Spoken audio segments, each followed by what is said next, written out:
Like when you found out your significant other was rich. I grew up knowing two things. 1. My mom loved me more than anything. 2. We had nothing. It was just us in a tiny one-bedroom apartment. She slept in the bed because of her health problems, and I crashed on the couch. Money was tight. Some nights, dinner was whatever she could throw together from dollar store groceries. I started working as soon as I could. Fast food, janitor shifts, handing out flyers on the street. Anything to keep the lights on. But the dream? That was medical engineering. I worked like crazy and somehow saved enough for college.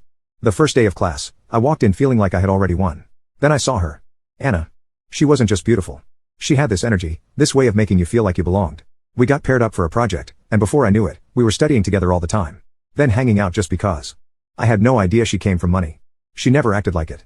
But one day, she was at my place, looking around at the cracked walls and secondhand furniture. She didn't say anything, just smiled and curled up on the couch like it was the most natural thing in the world. That's when I knew she was different.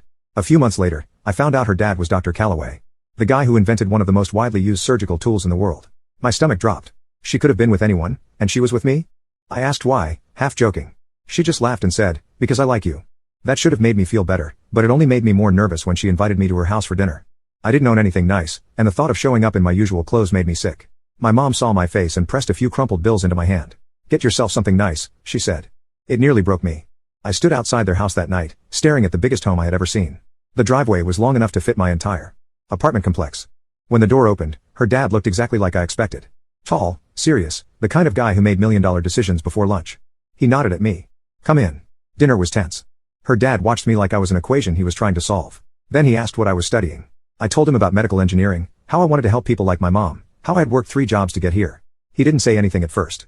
Then, slowly, he nodded. That's impressive, he said. I thought that was the end of it, but later that night, he pulled me aside. Told me if I ever needed help, I should come to him. Offered me an internship. I didn't believe it at first, but he meant it. Over time, he became like the dad I never had. He gave me advice.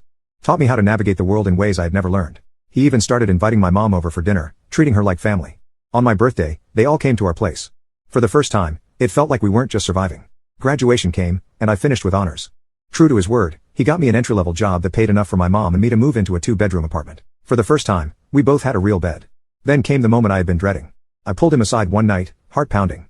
Sir, my throat dried up. I'd like to ask for your daughter's hand in marriage. He stared at me for a long second, then burst out laughing. A deep, booming laugh that made my stomach drop. He clapped me on the back.